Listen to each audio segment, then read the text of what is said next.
We're live. Okay, good morning, everybody. This is the Senate Education Committee on the morning of May 4th. We're having a kind of a special Monday Zoom meeting in order to just keep things moving. As we approach the end of the session, we're taking up today H650, an act relating to educational technology products. And we're just trying to get in some witness testimony. We have the bills that came over from the House. We're working on a revised version. I think it's draft 1.1.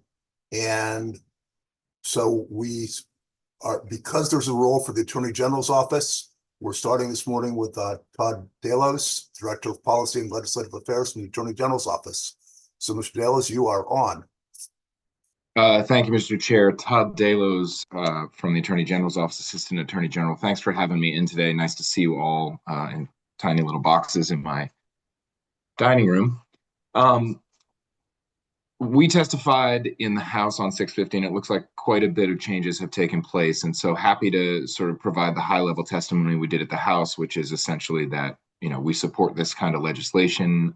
This is some of the most important set of consumers to protect the youth as the Senate did and the legislature overall did. And I know members of this committee specifically put together some really powerful legislation last year. The Kids Code, Age Appropriate Design Code law really focused kind of in a similar space on how youth are interacting with technology and also ensuring that youth data is protected. And we see this bill as another step and a very positive step in that direction. As a parent myself, I see how much my children have interacted with educational technology, how much they continue to interact with educational technology, and the real importance of understanding the breadth of educational technology that is happening in schools and really helping to understand the field. And as I look at 650, certainly as it passed the House and as it currently sits in draft 1.2, it looks again like an attempt to really understand the field before moving into regulation more heavily, which I think is important. There are some prohibitions, obviously, that already exist around student data at law, and this, as I read it, appears to be further examining those ed tech products, seeking that in registration, which I think is important to understand the field, and then moving potentially further down the line towards real regulation. So across the board and at a high level, we support the legislation. We think it's a positive step. As I understand it, and as I think, Chair, you just indicated, there's interest in having us opine on Section 1, and I believe it's the new language in Section, beginning on page 3 of Draft 2.1, which is a new subsection to Section 244 or 2444A, subsection C, which is on enforcement. In looking at the as-passed version from the House, it appeared that there wasn't really an enforcement provision there, but was a study group that would look at the registrations and then report not registered entities back to the Attorney General's office. This appears to have the AG just have blanket enforcement authority with a little caveat on how that enforcement authority is carried out. So happy to talk about comparing and contrasting those two approaches from our perspective.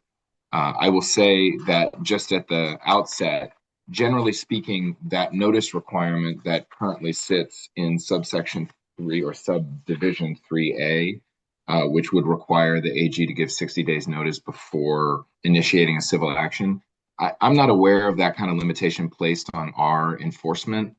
I will say, as a practical matter, that is how we operate, especially with this kind of registration requirement. In other spaces, I'm thinking of certain registration requirements for paid fundraisers. Those paid fundraisers have to register with our office as well. Those are folks who raise money for nonprofits, sometimes for profit themselves. They're outside entities, not just the development arm of a nonprofit. Those organizations have to register with the AG's office on an annual basis, and they also have to provide a notice when they begin a fundraising campaign. When we enforce in that space, very rarely, unless it's a repeat offender, would we just go straight into a civil action. We almost always provide notice sort of as a matter of, to use a more general term, prosecutorial discretion. But none of that is mandated by law. And I would just caution the committee about adding that kind of restriction. We can imagine scenarios where there's willful misstatements, intentional misconduct, and things like that, and giving entities an opportunity to avoid potential liability, I think can be a little risky. And so, just to make sure we're following you, yeah, certainly. I am. You're talking, I think, at this moment specifically about 3A and 3B on Correct. page 4, right? Yes. Sorry. Those Thank two you for sections. orienting. Yeah. I've spent a couple hours this morning looking at this legislation. I'm guessing you all probably jumping back in on a Monday morning, so my apologies for not better orienting you on it. You, of course, have looked at it for a longer span of time than I have. That's okay. So yes, Senator, that's precisely. I just want to flag that that kind of period of time preventing the AG from bringing in enforcement. I don't believe we have that elsewhere in law, but I may be incorrect. But as a practical matter, as a matter of practice, it is generally our practice to send out a letter that says, "Hey, it looks like you haven't registered," especially here where the registration, I think, and of course the committee can correct me on this, is intended to gather information about the current marketplace, how these products are being used in the current marketplace in anticipation of further regulation down the line.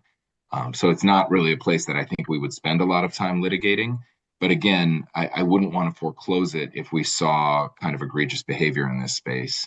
And I think we want to be really thoughtful about when we circumscribe the ability of the Attorney General's office to engage in consumer protection action. Beyond that, I don't have Mr. any. Chair. Yes. So, I mean, I'll just say that was my intent.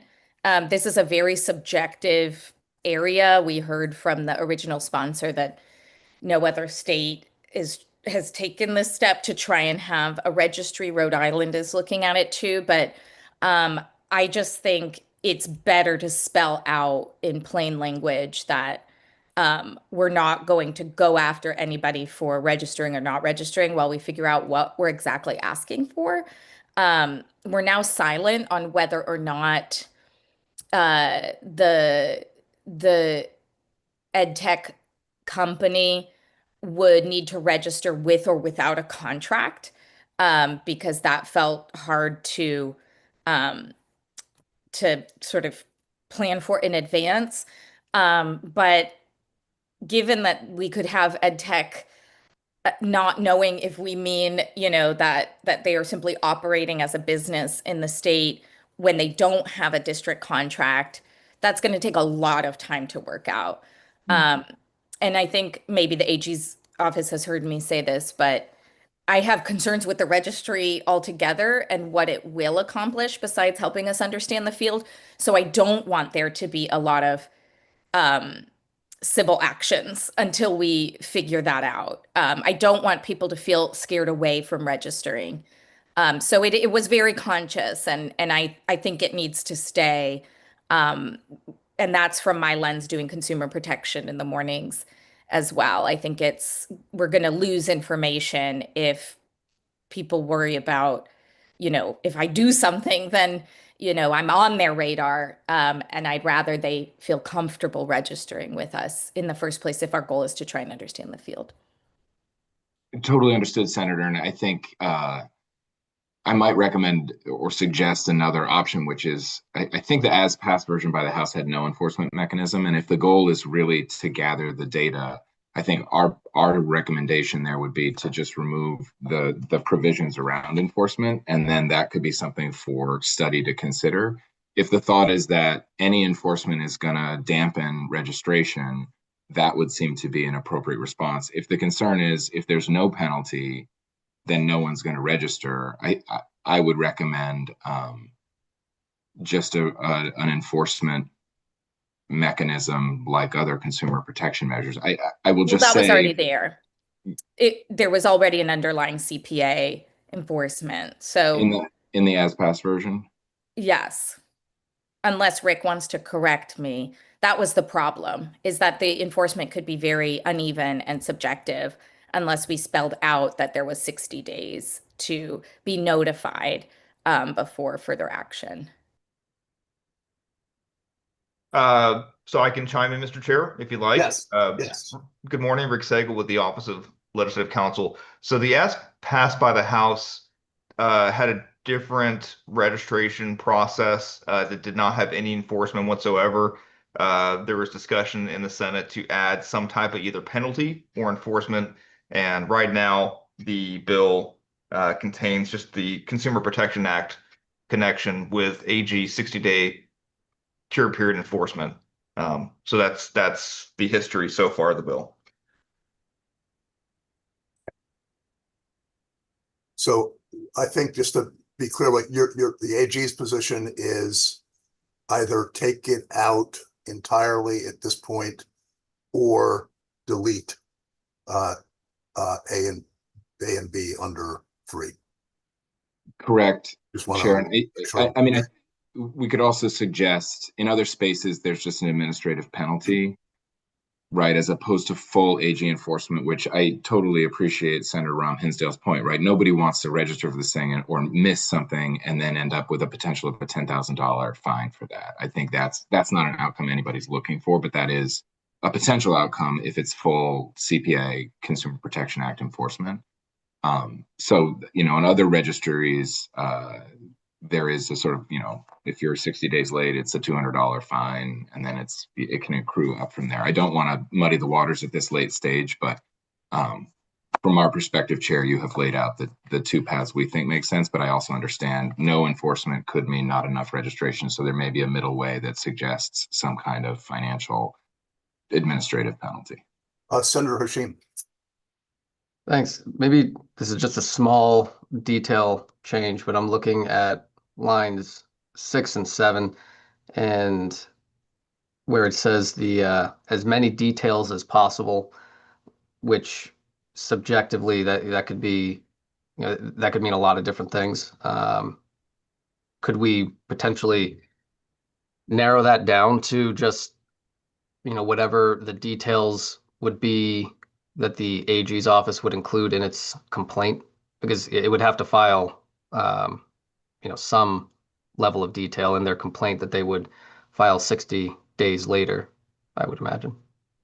Yeah, and I certainly, I will just be candid. It's very hard for me to imagine, given the resource constraints we've got, that we would move to a full civil action just based on the failure of someone to register. I think one of the challenges I see as this is laid out, beyond kind of the broader principle concern around circumscribing how we enforce consumer protection, is there's no notice to the AG. So this is going to be a complaint-driven process, and I don't even see kind of what that pathway is. We're not going to know what ed tech products are out there, and we're not going to really look at the registry unless we get complaints around that. And I think, again, the version as passed by the House had some kind of feedback mechanism in it, where I think there was a study that came upon the heels of the registration where schools were going to support that. And I apologize that I didn't have a chance to review all the testimony you all have seen. So I'm sure there was discussion in this body about that process. But that at least provided a direct notice provision to the AG's office if there were products that were found to be that should have registered but hadn't registered. But at this point, we don't have the resources to kind of cross-reference that at the AG's office. So, to your point, Senator Hashim, it's not, fewer details would be helpful, but it's not going to, I think the complaint, if we ever got to that point, and again, a $10,000 penalty for someone failing to register feels like a lot. So that complaint would essentially just be, here's the law. This product is alleged to be used in this space. It meets the definition and it's not on the registry. So, Mr. Chair, I'll just say, I think the committee's heard me say the registry has no teeth. It's okay if it has no teeth. To me, I was trying to actually make it a meaningful tool about what's out in the field. I frankly don't think that's what we received. It was, a very open, like, student-facing technology needs to register. The Secretary of State's office can't do any enforcement. The study that the AG's office is referring to was not necessarily a study, but AOE then taking what was on the registry and looking at whether or not they had privacy statements and were following the kids code, et cetera. I don't think you're going to capture the information you need to do a good job with it that way. So I'm sorry to the House. They keep hearing me say this. I think the registry is maybe the least important part of this. But they seem to think it will lead the country in making ed tech products register.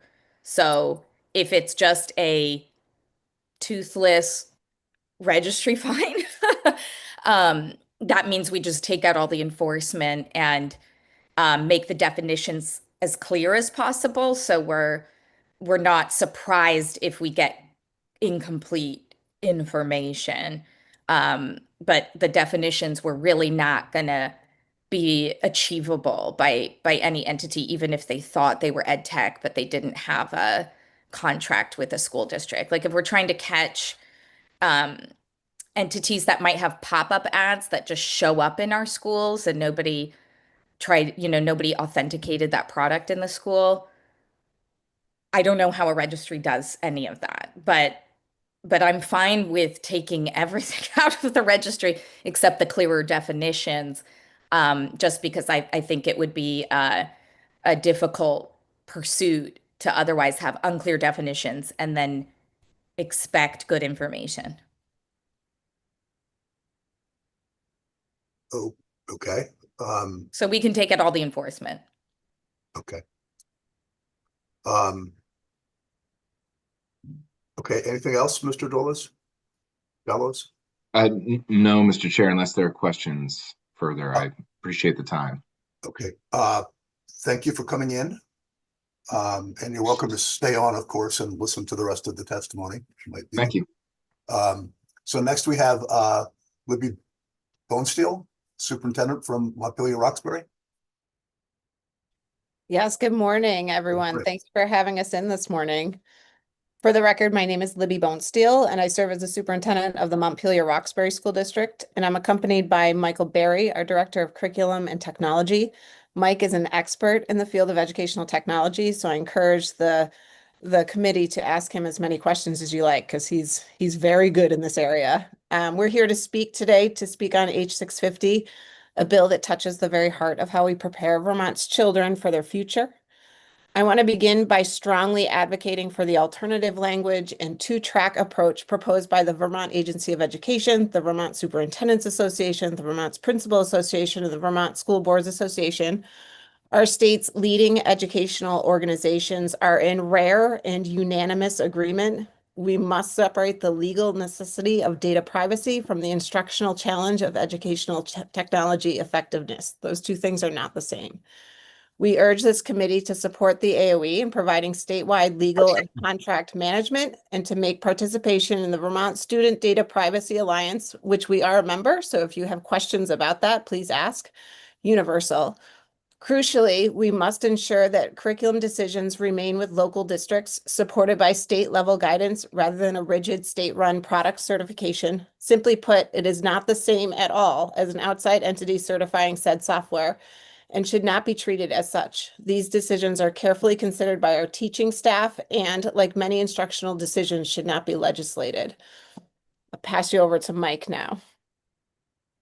Hi, my name is Mike Berry. As a technology director, I agree with the core sentiment driving much of this bill. There is a screen time crisis. There are educational technologies that are used as passive crutches rather than profound learning tools. However, applying a 5-year moratorium on generative AI and chatbots isn't the solution. Part of the confusion and concern currently surrounding H650 stems from its broad use of non-specific language. The bill uses terms like chatbot and generative AI interchangeably and without clear definitions. This is a dangerous conflation. It lumps together predatory social media style AI campaigns and companions designed specifically for parasocial engagement and endless scrolling with profound instructional AI tutors designed to help a student work through a complex physics problem. A blanket ban on chatbots also outlaws the speech-to-text accessibility bots that our dyslexic and multilingual learners rely on every single day to participate equitably in their education. Recently, a student said something to me that stopped me in my tracks. Speaking about the rapid evolution of artificial intelligence, they said, It's really hard to watch the adults around us not know what to do with this. Our students are begging for our guidance. If we're going to survive the evolution of AI, it requires the most mature version of humanity. That maturity cannot be developed if students don't have the opportunity to learn, make mistakes, and understand these tools in a safe, supervised environment. We also must give them the opportunity to develop a critical understanding to do profound good with this technology, not remove the opportunities to do good. Just last week, we hosted the first annual Vermont AI and Impact Student Symposium. We challenged students to use AI to solve real-world community problems. A junior from CVU built WeatherBird, an AI-driven tool that integrates local weather and VTrans data to predict dangerous icy road conditions and flood threats to help keep teen drivers safe. Students from Essex High School built Neighbor AI, a tool designed to combat the epidemic of isolation among our elderly rural populations by facilitating community check-ins and transit support. If H650's vague moratorium goes into effect, these students never get the chance to build those profound human-centric solutions. We cannot protect our students from the future by pretending it isn't happening. In response to the current draft of H650, we recommend the following actions. Remove the 5-year moratorium and define the terminology. We ask that you strike the blanket ban on chatbots. Instead, the legislature must explicitly define and differentiate between instructional and accessibility AI, tools used for targeting, learning, translation, or tutoring, and predatory companion AI, tools designed for emotional manipulation, parasocial relationships, or prolonged unstructured screen time. You can and should regulate the latter without banning the former. However, this is not something that can be accomplished in the limited time you have. This type of language needs to be well thought out after hearing from experts in both the fields of education and the field of generative AI so that it has the desired impact. AI changes by the minute. Language governing its use needs to be nuanced enough to respond to the rapid innovation. Number 2, shift from the state certification to local pedagogical vetting. Instead of tasking the state with certifying products, require school districts to identify exactly how they will vet technology used locally. This can be done in partnership with the AOE, as has been heard from testimony from the AOE, VPA, VSA, and VSBA. Tie EdTech vetting to the Continuous Improvement Plan, or the CIP. Require districts to implement a proven framework, such as the SAMR model, which stands for substitution, augmentation, modification, or redefinition, to ensure technology is used for profound instructional redesign rather than passive screen time. This can be tracked via the existing CIP process. Adopt the AOE, VSA, VSBA, VPA data privacy recommendations. Secure our students' data today using the existing Vermont SDPA infrastructure. We need to work with our educators to redesign assessments so they measure process rather than product. We must empower students to be skeptical, analytical users of technology who understand how to verify information and use AI as a collaborator, not a crutch. These are not nice ideas for teachers and students to master. They are essential skills in the world our kids are entering, for some in just a few short months. By following the AOE and VSA's recommendations, we can secure our students' data today while ensuring they have the skills to lead in the world they will grow into. We're happy to take any questions you have. Senator Ron Hinsdale, I see your hand up. Thank you, Mr. Chair. So I have lots of questions, and so I really appreciate the invitation to engage because this is sort of, I just like to research the second we get something, what is happening on the ground, what is the best practice, et cetera. And speaking of which, I think some folks heard before we went live, I have a high school student with me here today. She's off camera and I'm letting her sort of gather her thoughts and questions. But I found that it is really hard to have these conversations without talking with and to young people. Her name is Penelope Hyman, and she's a sophomore at Vermont Common School. And so if you see me look over to whatever direction, this is my left, you know, she's sitting with me sort of taking this all in.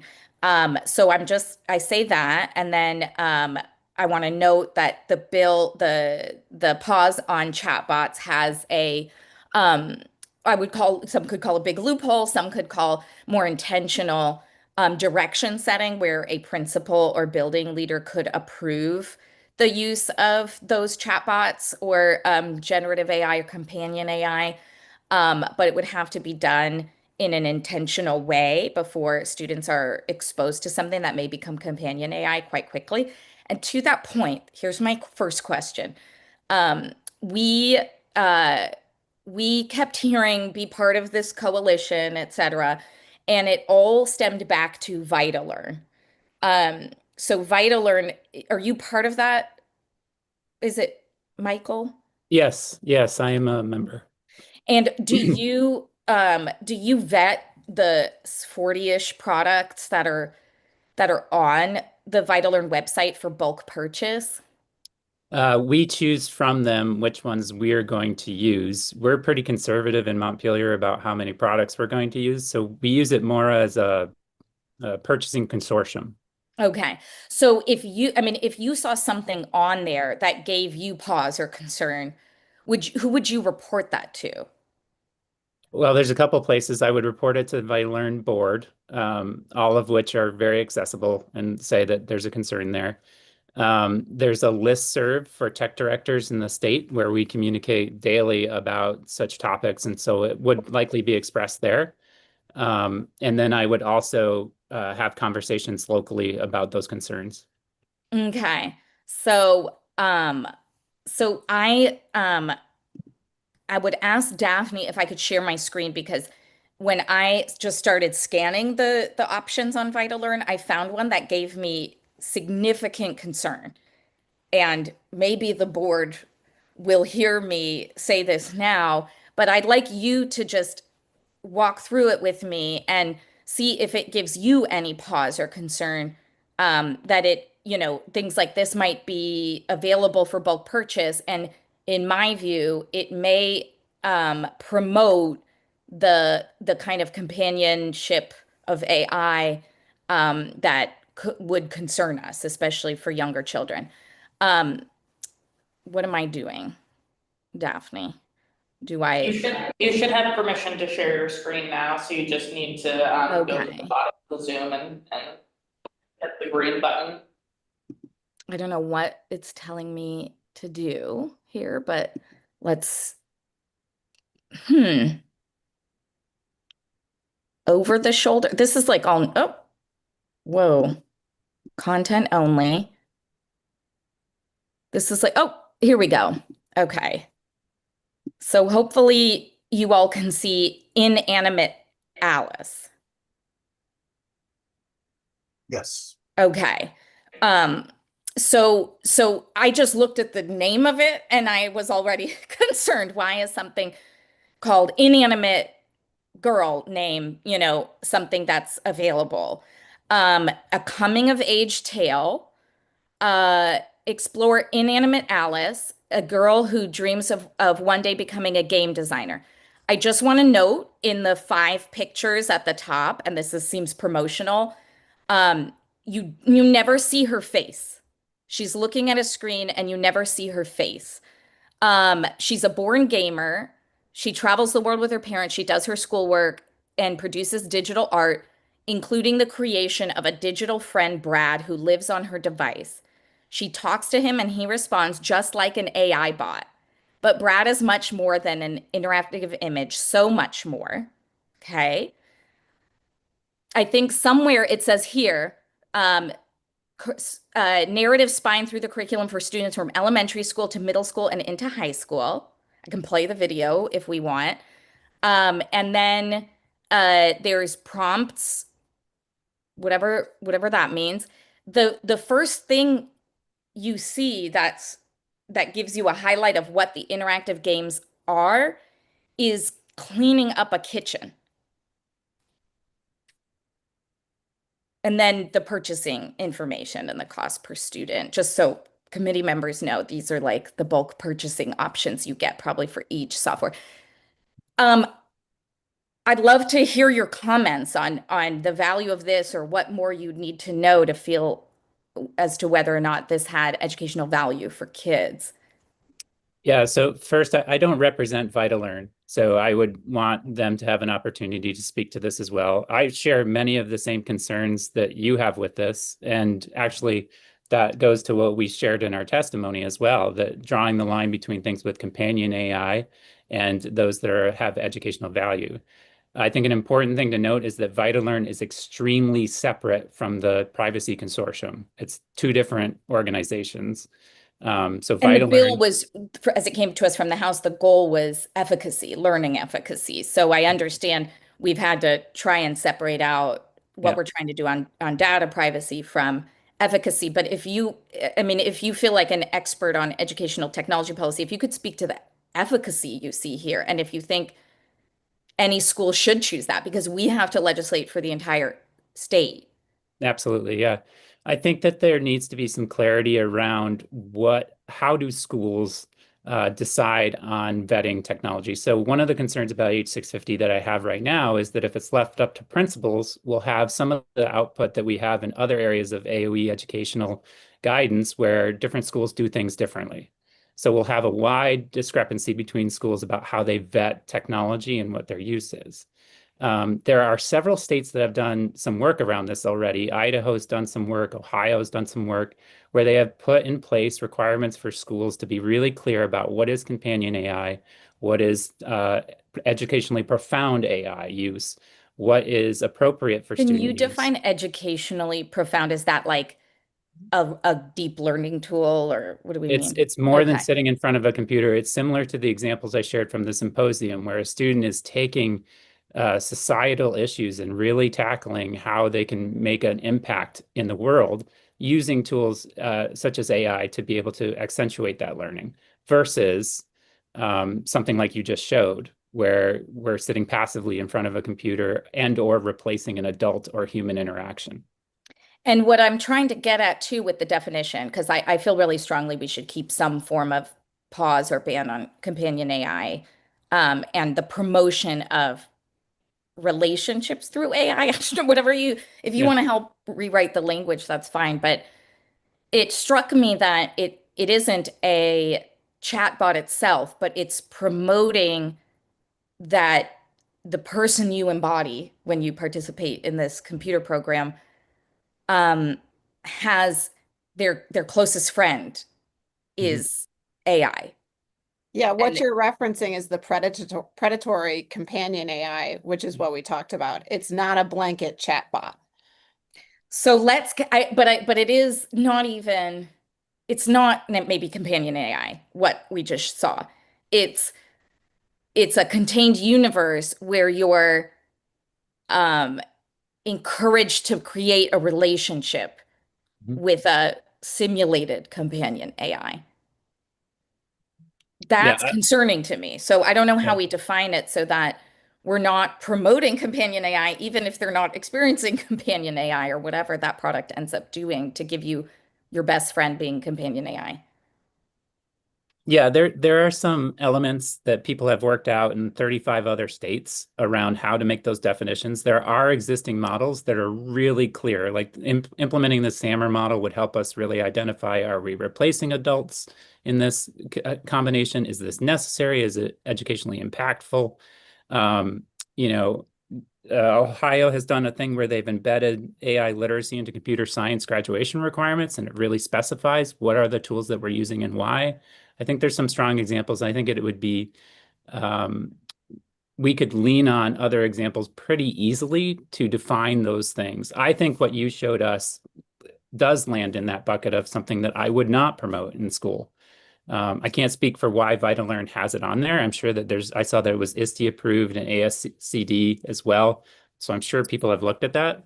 But as we move into this, newer and newer products are going to start popping up that are going to create new categories that we don't even know about yet.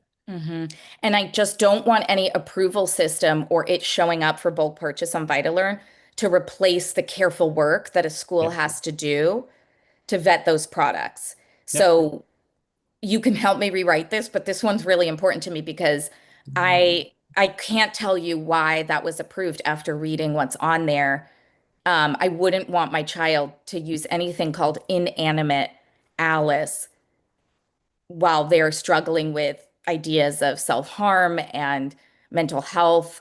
The whole thing um, should give us all pause, and I want pause. That's what I want, and I want people to be thoughtful about the products that are in front of our kids, everyone.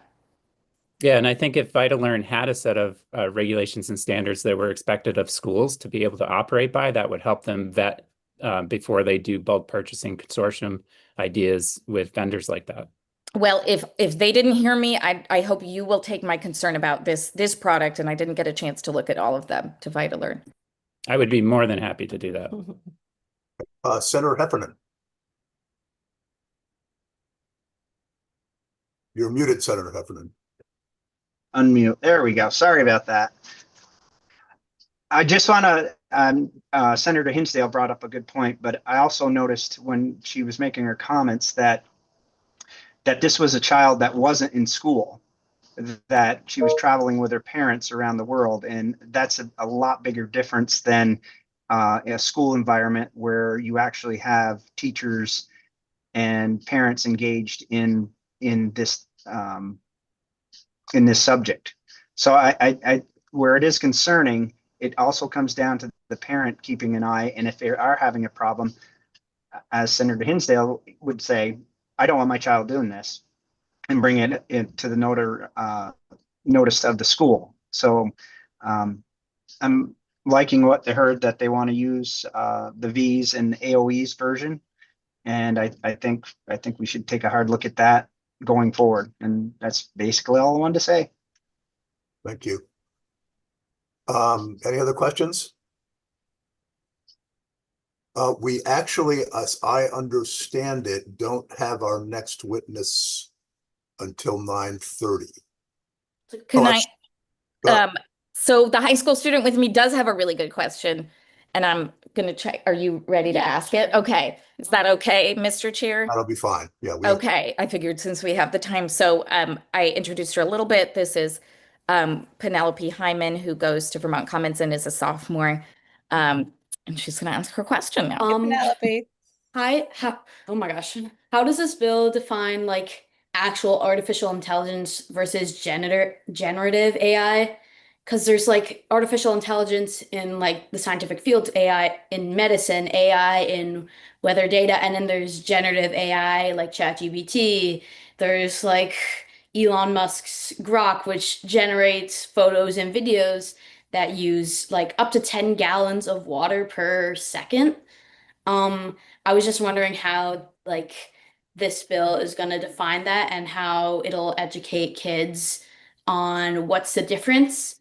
And yeah, I think she also asked a great question of what is the best pedagogy for an adult to be interacting with this kind of technology with the kids?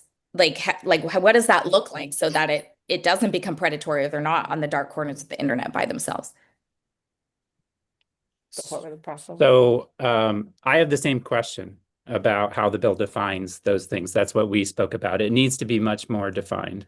And unfortunately, there'll probably be new terms that need to be defined by Friday afternoon.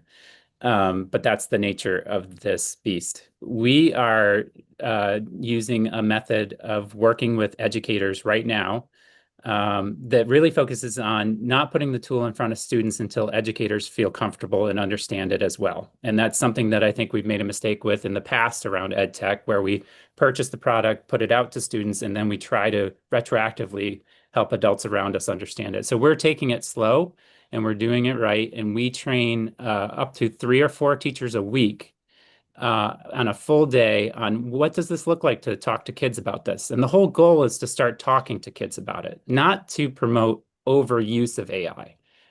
Kids are looking for information from the adults around them about this. They are in a world of anxiety. And not talking about it is not helping with that anxiety. So we talk about what it looks like. There's incredible amounts of bias in AI information. We can talk about that without using AI. We can talk about that with students without using AI, having them in front of a computer. There are environmental impacts about AI, and there's a lot of misinformation about the environmental impacts of AI. We can talk about that with kids without putting them in front of AI. We need to be talking about them, talking to them about this. And what's happening is that when there are these concerns about AI, adults are stopping the conversation with students. They're not sure where to go. So in Montpelier Roxbury, we're tackling that by doing specific training with adults encouraging them to start talking with students about AI, being transparent about use, talking about bias, talking about how they're made, what it functions, where it pulls its information from. How do we check it? How do we vet it? Those are all things that we talk about every day, particularly in writing classrooms and ELA topics. This is not foreign to us. We need to be engaging in it. So there are a lot of ways that we're doing that. We're also creating several lessons for teachers to be able to use with students that don't require computers, but discuss AI itself. But again, I go back to the symposium where we had students who had the opportunity to use AI tools and did really profound and incredible things to impact our community. And that was because they had the opportunity to do good. And if we just take away the opportunity to interact with that, while we might mitigate some of the damage, I'd argue that there's still going to be some challenges. We're also removing the opportunity for them to do good stuff. Thanks. Thank you. Senator Weeks? Thank you, Mr. Chair. I just wanted Whoops, to thank. hard to hear.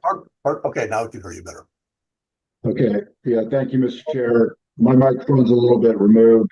I just wanted to thank Libby and Michael for their testimony. I agree with you completely, and I just wanted to let you know that I appreciate your testimony. Thank you for coming on today. Thank you. Other questions? Okay. Well, you're muted, Senator Hinsdale. Oh, I was actually trying to find something that I was explaining. Sorry, I was explaining to Penny. Okay. But I will say it's a PBS Kids show called Lila in the Loop. I was trying to remember what the name is. And Lila in the Loop, her family has a little pet friend, and it appears to be like an AI friend. And I think it is, I've watched it with my daughter and but I'm not an expert. I found it is a good way to understand this tool before she's exposed to it, because it talks about whether or not this was your work and what happens when it just starts spiraling into something else is creating work for you. And it does it in a way that's age appropriate, and it isn't AI. It's not, it's a shared TV screen with a kid's show. So anyway, I hope to never sound like somebody who's just going to reject technology or want kids to have an abstinence only policy with technology. But if your district sets some kind of silver, gold, or platinum standard, we could do a lot of harm to our kids if they're not doing all of the things that you're talking about for quality control. And I'd rather we not do that harm because it would be very hard to undo. Okay, as it turns out, here, luckily, or a little bit early, because we're ready for Mr. Bloomberg. Hi there, I'm Josh Blumberg. I work with the Agency of Education, and I'm the Educational Technology Program Manager. So thank you for inviting me back to speak. And Daphne asked if I could jump in a little early, so that's why I'm popping in. Good. I may have lost the last minute or two when I switched between the YouTube live stream and the Zoom. So if I miss some context, please help me. I believe you've received the submitted testimony from the VSA, Vermont Principals Association, Vermont School Boards Association, and Vermont Agency of Education. And the goal was to kind of respond to your request to have some draft language that would speak to the earlier testimony that the Agency of Education presented around a solution for privacy, as well as moving towards a solution for educational technology as well, in terms of effectiveness. And then I followed some of the discussion, which I found really interesting in terms of how do we vet educational technology. It's made me realize there's a need for clearer guidance in terms of that. The SAMR model that was just highlighted is one of the better models out there. In fact, the person who created that model lives in Vermont and is giving a keynote at Vermont Fest in the fall, as well as there's a VAT model, which is a popular recent model. And all of these are saying, basically, is this going to improve the educational outcomes? And can it do something, either doing better than what we're doing without the technology, doing it in a way we couldn't before, right? So not something we could do easily without the technology. For instance, there's technology like polling the students in terms of what do students say in the room. And often you can simply ask the students to raise a certain number of fingers to vote on a multiple choice. Do you think it's 1, 2, or 3? And if you ask everyone to raise their hands, often that's more effective than having some distracting tool in the classroom. So a lot of these models are about trying to measure, is this going to improve the educational outcomes above what we could have done without it? And is it helpful for me to read into testimony that legal language? I'm not sure if that's helpful. I was just asked to join very late last night, so I don't have prepared remarks. I think we can read the language. I think it would be helpful just to sort of like tell us what you think it does versus the draft 1.2 that we've been looking at. Sure. So it really takes a very different style of approach. It breaks two pathways, one trying to address privacy, and the main vehicle for that privacy is getting tight control over the digital privacy agreements formed between the school districts and the various vendors. The Vermont Student Data Privacy Alliance has a database, so there already is kind of a registry database of these data privacy agreements. Some of our districts actually list that on their website. So if you go to their technology section, you click a link and you see all the data privacy agreements that that district has signed with various vendors over the years. That doesn't mean they have a current contract with them, so it can be a little not perfect one-to-one of what's being used, but it is what is approved to be used. So it might be a superset. And in terms of student data and FERPA law, right, if there is data that falls under the domain of FERPA, then the school needs to have a privacy agreement with that vendor if they're storing data on their system. So there is going to be some educational technology that doesn't have any real student data, but it's still educational technology, right? If you watch, videos, right, it's not collecting necessarily data, but you're consuming that media, right? And some of them may have click information, like lightweight, quick information, but it's de-identified from who the actual student is, right? And so that may fall into a slightly different class, right? And so those aren't going to necessarily need privacy agreements, but those are going to fall into, is this an effective tool in the classroom, right? And so then the second half of that legal is trying to address the more of the effectiveness side, and the strategy that it takes is often what's happening. Like these are products that teachers are choosing, right? So there's a difference between what's happening in the cafeteria when no one's looking and the student is on their right device, right? If they have a laptop in the high school, they're getting filtered by the internet filter of the school, right? And that's going to block them from getting to certain things. That school district is going to control their internet filter. But that is a different thing from the teacher saying, okay, well, this is the software that I think is helpful, and I'm going to have students use on class time, right? And so that's where I'm thinking in terms of educational technology. And those, we need our teachers to have good, solid curriculum that they've designed and been very intentional about the use of, right? And that means also that the school districts, Michael Barry, who is just presenting, he wears both the director of curriculum and director of technology hat. So he's helping those teachers identify the curriculum that they're teaching. And so often they're bringing in various curricular programs, right, as well as supplemental materials or activities that they've designed. And all of that forms the curriculum that they're using. So in terms of choosing that educational technology, what we want to do is survey the schools in terms of what are these core programs that we're using. And we're already kind of doing this in a number of spots. So for instance, Act 173 was about early literacy and early math. And so we're surveying schools.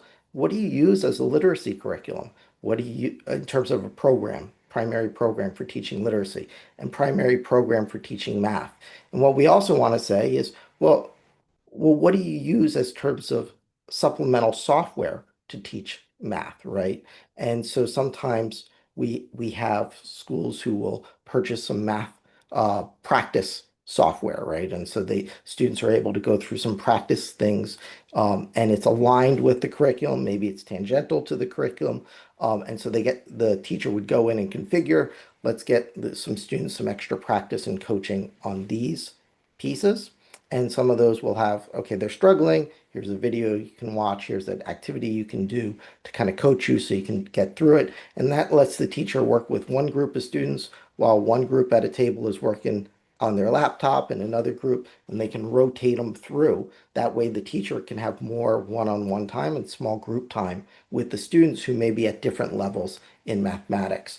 So we want to be able to survey on that type of software. And so what this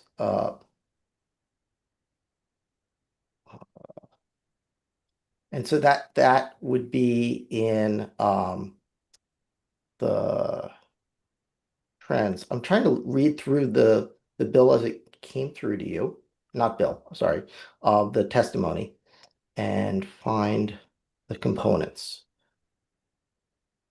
Well, I think it's okay. I think we have a sense of what the agency is. Okay. Senator Arn Pinstel, you have a question? I do. And Josh, I don't know who Walter is, who just emailed me at a VitaLearn email, Walter Ripley. Yes, Walter is he- with Slate Valley in so Slate Valley would be down by Fairhaven. There, he is the technology and data person for their school. Is he on the board of VitaLearn? He's on the board of VitaLearn. Okay, so maybe he was writing to me in his board capacity because Correct. he emailed to just me to try and make it clear that VitaLearn as a web portal is not making any judgment calls on the value of the software. They are just making it available for bulk purchasing. Yeah, I believe that's how VitaLearn works. And VitaLearn actually has some agreements with some other states. So it is a way of getting better purchasing pricing for the schools by forming these bulk purchases, as well as it helps fund their conferences and professional development that they offer. Okay. And you've heard me talk about Inanimate Alice, which Yes. is available for bulk purchase on your website. So what I think you and Walter are saying is that it is not a quality control mechanism. Correct. Yeah, VitaLearn is not a quality control. It's not indicating to anyone in the consortium whether or not the product is good for their kids. I don't believe that is the full vetting that VitaLearn is doing. They're mostly saying, does this look like something that a school would buy, that we could see someone being interested in, and is there a bulk pricing? So they're working as a nonprofit to provide that as a service, but they're not going as far as the vetting that would happen within a school district. And this is a little bit why I was concerned about the Agency of Education being able to vet stuff, because it really depends how these things are going to actually be used in the classroom. And it means actually getting in there, right? Like we're just looking at the marketing website for Inanimate Alice. If a teacher said, and I was in a district role as a tech director or an administrator, and a teacher said, well, I want to bring this thing in, we'd want to demo it. We want to be able to see what it actually looks like. We'd want to know if there's research on whether or not it's effective. We'd want to look at different angles. And that deep dive comes from the perspective of how are you going to use it in the classroom? And just from their website, you can't really determine that for almost any of these products. Okay, but there's IT experts who are looking at how it's going to be used. Do they also have teaching licenses? Do they also? You mean the people on VitaLearn's board? Sure. Some of them do, but not all. Okay. Most are, I mean, you most can are on the IT understand, like side. if you can follow me through the concern, Yeah. right? There's there's a program called Inanimate Alice at a Yeah. time when we have, record levels because of, some might say because of screen time or social media. We have, record numbers of mental health issues and things, especially among teen girls. So we have a program called Inanimate Alice that's one of maybe 40 bulk purchase options on the VitalLearn website. And let's say I'm a parent, because I am bringing the concern to you. Yeah. Why is this even being promoted for bulk purchase in our schools? And if no one on that board can explain to me why, just because maybe somebody asked for it, that is going to confuse people. It's going to confuse people that somehow there's deeper quality control happening. Mhm. And having that program is decertified or whatever it is makes me concerned about that certification being valid.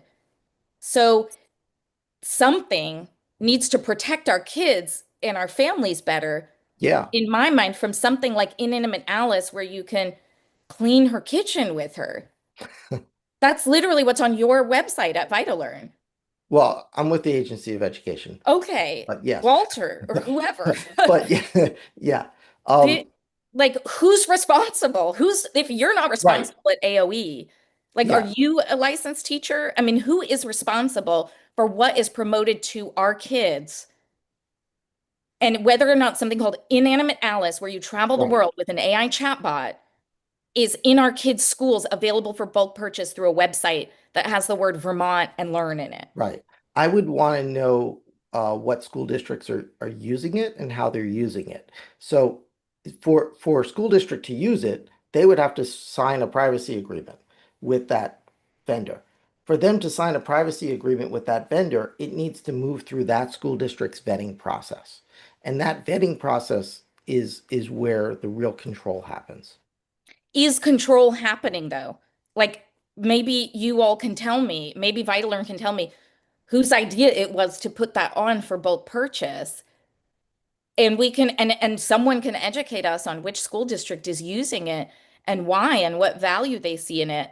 But at first glance, if I was a parent or even as a taxpayer and a policymaker, Yeah. that software is available for $5 a student, and it could be harming our kids.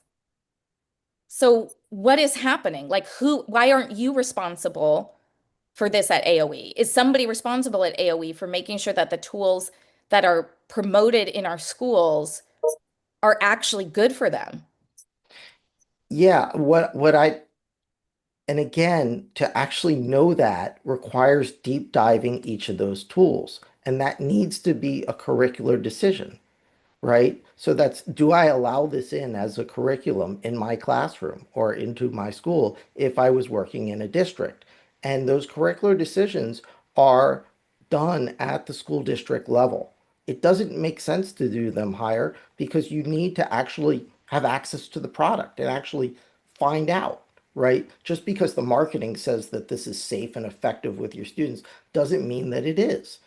That requires actually saying, okay, you want to sell this to us? Give us free access to try it. A couple of us teachers are going to use it. We're going to evaluate it, and we're going to use a model like SAMR or the VAT model where we say, is this effective?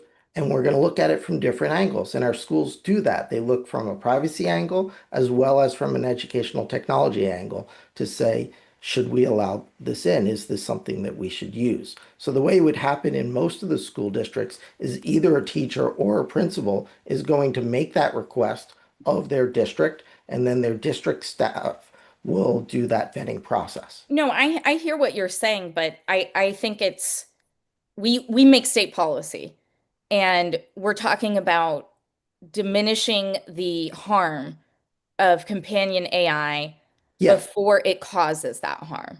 right. And This is a program where the best friend of a girl whose face you never see is a chatbot. right.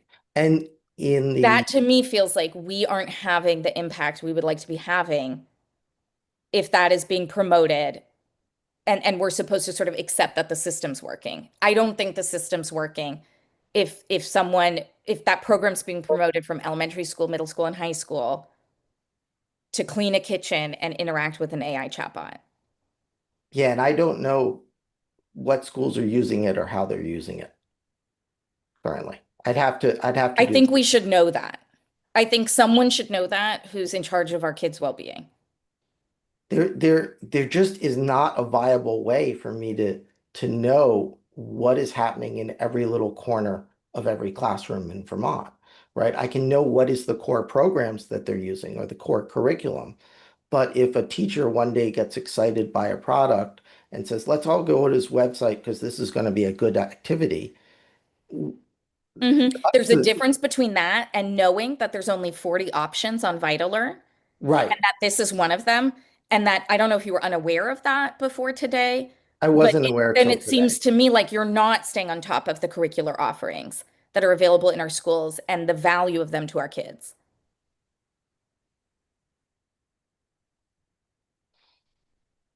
Yeah, So- I mean, I'm gonna need to look into this particular one, and Chair- I Chair can look Bender. through the. Yeah, Senator Weeks.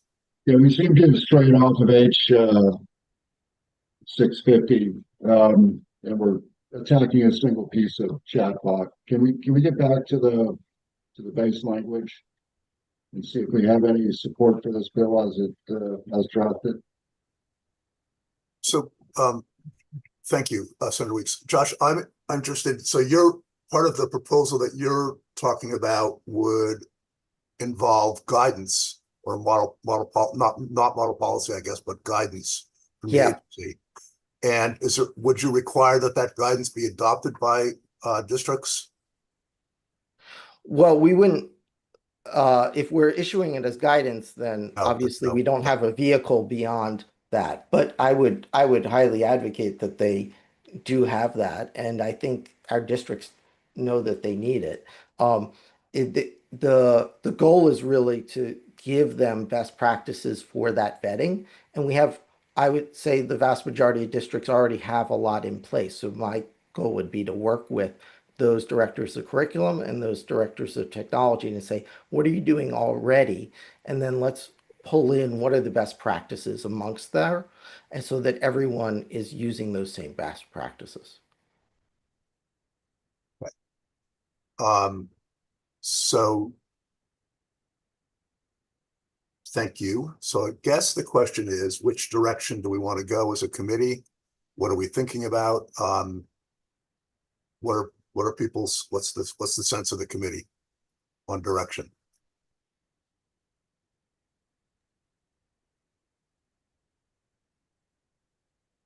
Anybody want to chime in?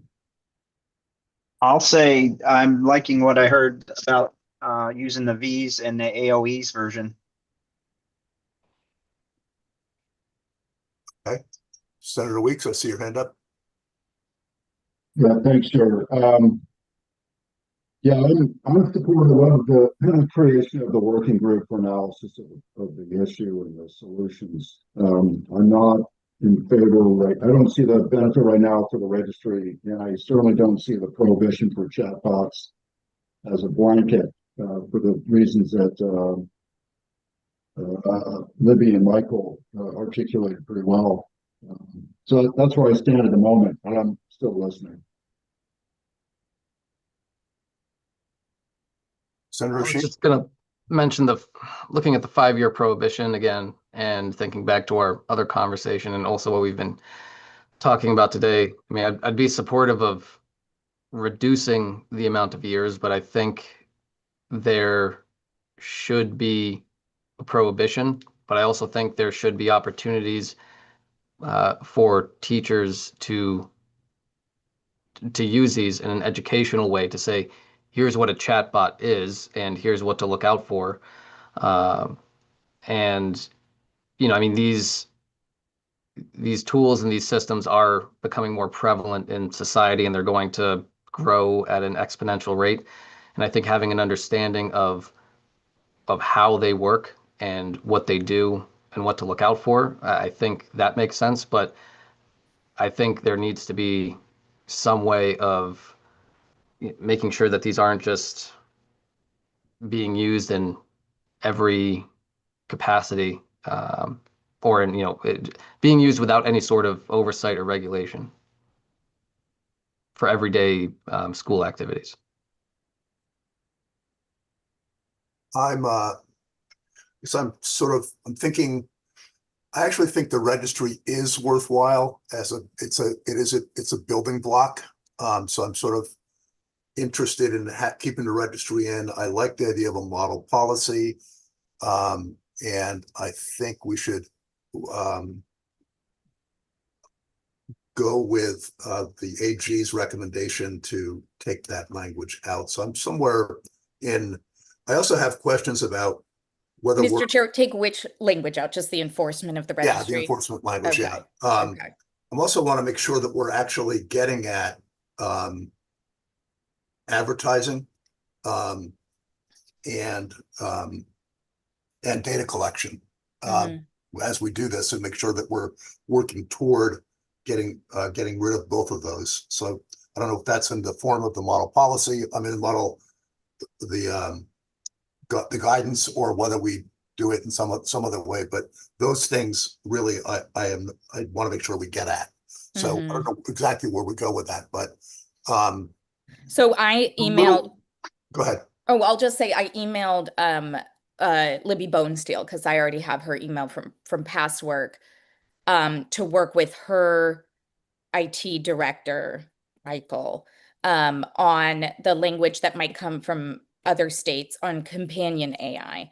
I think I hope we look at this as, when we hear it's evolving and nobody knows what's happening in which school, but we should trust them. I hope we hear that full-grown adults are struggling with companion AI, and we should not be putting this in front of our kids without really intentional and sophisticated thinking about the pedagogy. And so I'm happy to work on the definition of that and the number of years. I agree with Senator Hashim that, we don't need a lengthy pause in place if we're going to signal that we're continuing our work right away. But it certainly leaves the opportunity for teachers and principals to thoughtfully request an exception to that. But let's contemplate what is a good exception to introducing companion AI to all of our kids, any of our kids, especially before high school. I don't disagree with the dangers of this. But I also heard Libby and Michael talking about the fact that there is a rationale, there is a need, but I also I'm not opposed to what you're saying. I think in principle that the starting point is no, or caution, and then some authority being given to use it. But, that seems like a possibility to me. Senator Heffernan, you've got your hand up. Yes, I'm going back to what we always hear, that we should listen to the professionals in the field. And we just heard from two telling us that it's being used responsibly. Senator Hinsdale keeps going back to Alice AI, and that is not being used in a school. That's being used by an individual traveling the world. It's sad to see, but I constantly hear in this committee that we should listen to the professionals and the field experts. We have field experts telling us that they are doing the job, that they are watching out for this. They are looking for these, that they're not allowing a bad AI into their school. And if a parent believes they are, they can notify the school, and then right action be taken. Our policy should be a one that allows that to happen, and allows the teachers and SUs and SDs to pick what they believe is right for their teaching. So I really like the language that we're hearing from the V's and the AOE. They all agree. That says a lot. And as far as punishment, just what they said, instead of suing, that it's a fine of some sort. So that's my thoughts on the matter. Just thought I'd put that in Mr. Chair, there. can I just chime in and say, when Penny asked her question about how they're introducing it to kids, et cetera. Even Michael, you know, in a pretty well-resourced district with a lot of parents who are paying attention, said we had put the technology out there in certain cases and then tried to put the toothpaste back in the tube, and have learned from that. We are in a really experimental phase of all of these technologies. And even Michael said, you know, we have a much more intentional and thoughtful process. I'd like to believe everyone has that, but if even he's admitting that that has not always happened, then all we're asking for is more time and better vetting before new and constantly evolving technologies are put in front of our kids. I see Josh nodding along too. It gives AOE time to catch up, principals, parents, and kids. You know, it's just really unfair to have a mistake like this happen, have no pedagogy around it, and then try to fix it afterwards. Well, I think so. Senator Ron Hinsdale, you've been sort of taking the lead on this. You've heard the committee, you've heard the discussion, you've heard the comments from the committee, some of the thoughts, the concerns both ways. And if you're telling me that you're going to continue to work with Michael in particular, and the AOE or whomever to try to meld what you've heard today, I think that'll be helpful. Josh, if you want to work with me, you're welcome to email me. I hope you felt it was illuminating to see something on VitalLearn, which you might question the curricular value and the efficacy. I hope you will follow up on that, because I, as a lawmaker, don't know who I would turn to for that quality control. And I should be able to turn to my principal and my superintendent. But if things are happening without their approval, I don't see how that happens before a child might get pulled into something or damaged. And I think AOE should take that seriously. Yep. I did search the Privacy Consortium database. I can't find a signed agreement in Vermont with that company. So I don't know of any place that's using it. So I'll need to inquire with VitalLearn if they know, because they would have the purchasing records. Maybe they can keep their website more updated. If no one's using it, Right. maybe take it off. Yep. And then in terms of the AI chatbots, so the AI guidance that we issued from the Agency of Ed suggests that elementary school students don't use chatbots at all, and that the chatbots for middle school would be more structured, like an AI tutor, and these very tailored scenarios. So it's not something that you can possibly have a full conversation with. It's not an open-ended thing, and that those open-ended things happen more in a high school setting once students have developed a level of AI literacy. And the timeline for that, which I've been describing to schools, is where you're at now should be more conservative, and then you need to wait till your teachers learn to use this and you get experience with these tools to figure out where it's appropriate. So I don't know of any middle or elementary schools that are giving access to an open-ended chatbot